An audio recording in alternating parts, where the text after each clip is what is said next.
असतो मा सद्गमय तमसो मा ज्योतिर्गमय मृत्योर्मामृतं गमय। ओम शांति शांति शांति। मैं doctor Nandita Singhvi, associate professor, राजकीय डूंगर महाविद्यालय बीकानेर, व्याकरण महाभाष्य की इस कक्षा में आप सभी का स्वागत है।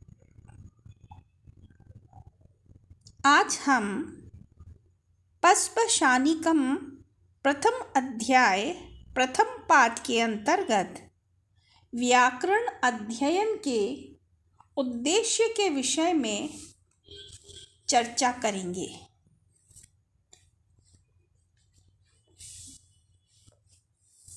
आइए व्याकरण अध्ययन के द्वितीय प्रयोजन के बारे में जानें।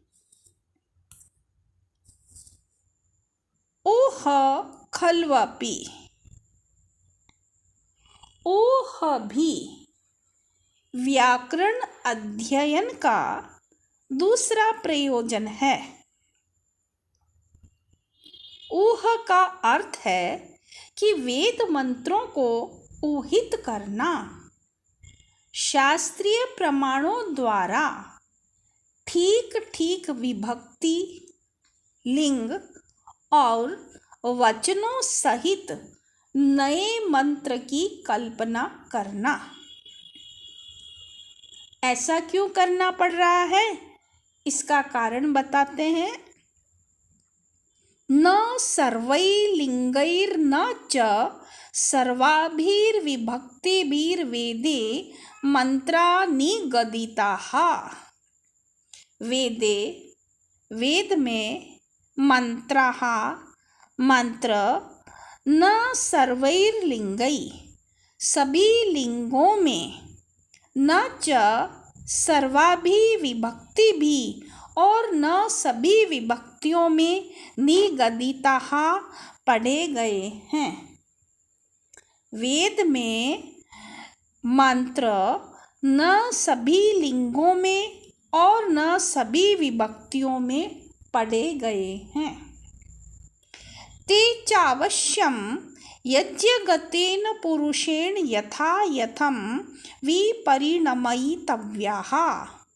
ते उन मंत्रों को यज्ञगतेन पुरुषेण यज्ञ कराने वाले विद्वान पुरुष को या विद्वान पुरुष के द्वारा यथा यथम भली भांति ठीक प्रकार से यथा विधि विपरिणमयितव्याः यथा विधि विभक्ति, लिंग और वचन के विपरिणाम या परिवर्तन द्वारा कल्पित कर लेने चाहिए। उन वेद मंत्रों को यज्ञ कराने वाले पुरुष के द्वारा अवश्य ही यथा विधि विभक्ति, लिंग और वचन के विपरिणाम या परिवर्तन द्वारा कल्पित कर लेने चाहिए। तान्न वैयाकरणः शक्नोति यथा यथं विपरिणमयितुम्। तान उन मंत्रों को जो अवैयाकरण है वह यथा यथम ठीक ठीक प्रकार से अर्थानुकूल विपरिणमयितुम न शक्नोति परिवर्तित नहीं कर सकता। तस्मादध्येयं व्याकरणम, इसलिए व्याकरण पढ़ना चाहिए। कि वेद के अंदर सभी मंत्र लिंग, वचन और विभक्ति के अनुसार नहीं मिलते हैं। इसलिए यज्ञ कराने वाले पुरुष को यथाविधि विभक्ति, लिंग और वचन के परिवर्तन द्वारा उन मंत्रों को कल्पित करके पढ़ लेना चाहिए। उसे नए मंत्र की यथाविधि कल्पना करनी चाहिए। जैसे जब हम अग्नि देवता के लिए आहुति देंगे तो स्वाहा शब्द के प्रयोग में नमः स्वस्ति स्वाहा स्वधा इस सूत्र के अनुसार अग्नि शब्द की चतुर्थी विभक्ति का एक वचन बोलना पड़ेगा, यथा अग्नये स्वाहा। इसी प्रकार यदि सूर्य के लिए आहुति देनी अभिष्ट हो तो स्वाहा शब्द के प्रयोग में नमः स्वस्ति स्वाहा स्वधा इत्यादि ये जो सूत्र है इसके अनुसार सूर्याय स्वाहा कहना होगा, चतुर्थी विभक्ति का प्रयोग करना होगा। इसी तरह जलवाचक जो अप शब्द है उसको आहुति देने के लिए स्वाहा शब्द के प्रयोग में अप शब्द का चतुर्थी का बहुवचन अद्भ्यः स्वाहा ऐसा कहना होगा, क्योंकि अप शब्द नित्य स्त्रीलिंग तथा बहुवचनांत है। इसी प्रकार मंत्रों के सब शब्दों में लिंग, वचन और विभक्ति का विपरिणाम कर्मकांड के अनुसार करना होगा। इसी को ऊह कहते हैं, अर्थात ठीक ठीक अर्थ के अनुसार लिंग, विभक्ति और वचनों को बदलकर नया मंत्र कल्पित करके आहुति देने का नाम ऊह है। यह काम व्याकरण को जाने बिना नहीं हो सकता, इसलिए यह ऊह शक्ति भी व्याकरण के पढ़ने का प्रयोजन है। एक उदाहरण और हम समझें कि वेद में दो प्रकार के यज्ञ प्राप्त हैं, प्रकृति और विकृति। प्रकृति याग उसे कहते हैं जिनके विधि विधान का निर्देश होता है। विकृति यज्ञ में इनका निर्देश नहीं होता। प्रकृतिवद विकृति कर्तव्या के नियम से प्रकृति याग के समान विकृति में भी व्यवस्था की जाती है। अतः शौर्यं चरुम निर्वपेद ब्रह्म वर्चस कामः इस वचन के अनुसार प्रकृति याग के मंत्र अग्नये त्वा जुष्टम निर्वपामि के समान यहाँ भी विभक्ति परिवर्तन करके शौर्यम की जगह अग्नये के समान चतुर्थी का प्रयोग करके सूर्याय त्वा जुष्टम निर्वपामि कर लेते हैं। यह विभक्ति विपरिणाम है। इसी प्रकार लिंग और वचन विपरिणाम भी समझने चाहिए। अब व्याकरण अध्ययन के तृतीय प्रयोजन के बारे में हम पढ़ेंगे। आगमः खलु अपि, आगम भी व्याकरण अध्ययन का प्रयोजन है। आगम किसे कहते हैं? आगम का अर्थ है शब्द प्रमाण, जिसको आप्तोपदेश भी कहते हैं। प्रत्यक्ष आदि 4 प्रमाणों में आगम भी एक प्रमाण है।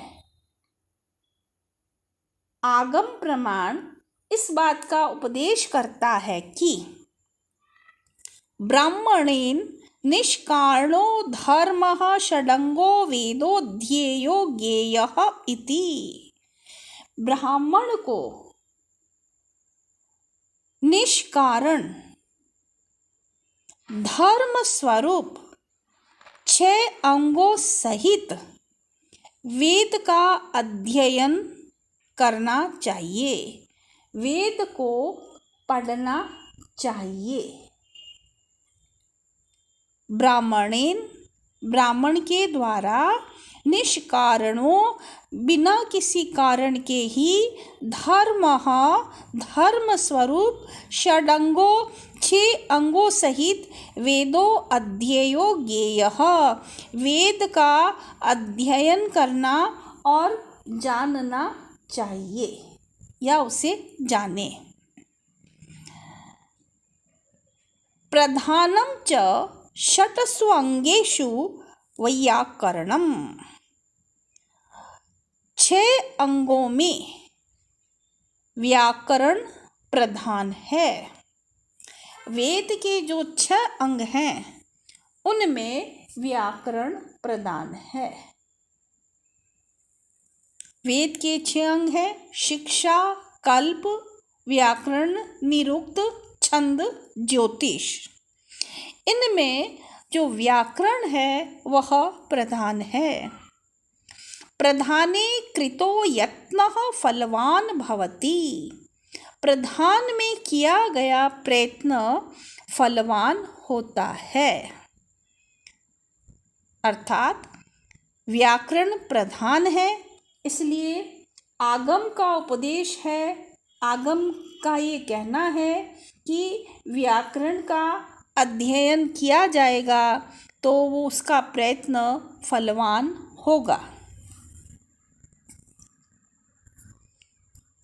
व्याकरण अध्ययन का चौथा प्रयोजन इस प्रकार से है।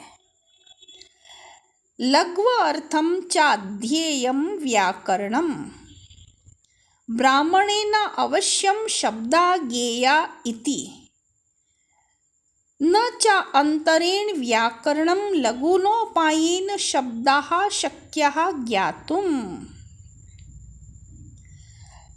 लघ्व अर्थम चाध्येयम व्याकरणम, लाघव के लिए भी व्याकरण का अध्ययन करना चाहिए। व्याकरण के अध्ययन का चौथा उद्देश्य है लघु या लाघव। लाघव का अर्थ है सरलता तथा संक्षिप्तता।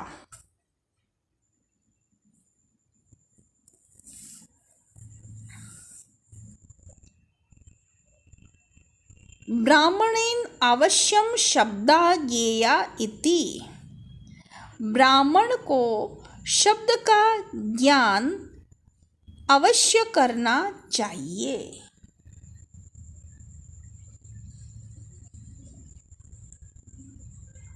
न चान्तरेण व्याकरणं लघुनोपायेन शब्दाः शक्याः ज्ञातुम्, और व्याकरण के अलावा किसी अन्य सरल उपाय से, लघुनोपायेन किसी भी लघु या सरल उपाय से, शब्दाः शक्याः न ज्ञातुम, शब्दों का ज्ञान नहीं हो सकता।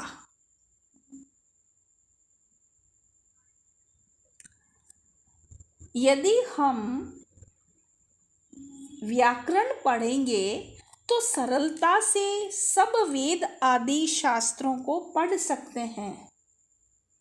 इसलिए ब्राह्मण को शब्दों का ज्ञान तो अवश्य करना है, और व्याकरण के बिना अन्य कोई आसान या संक्षिप्त उपाय नहीं है। ब्राह्मणेन अवश्यम शब्दा ज्ञेया इति, न च अंतरेण व्याकरणं लघुनो उपायेन शब्दाः शक्याः ज्ञातुम्। व्याकरण के बिना, अंतरेण का अर्थ है बिना, व्याकरण के बिना अन्य कोई लघु उपाय या संक्षिप्त उपाय नहीं है जिससे शब्द को जाना जा सके। अतः हमें सरल उपाय से शब्दों का ज्ञान प्राप्त करने के लिए व्याकरण का अध्ययन करना चाहिए। यदि कोई आचार्य शब्द का पूरा ज्ञान नहीं रखेगा तो उसे शिष्य त्याग देंगे। इसलिए हमें व्याकरण का अध्ययन करना चाहिए। आज के लिए इतना ही। धन्यवाद।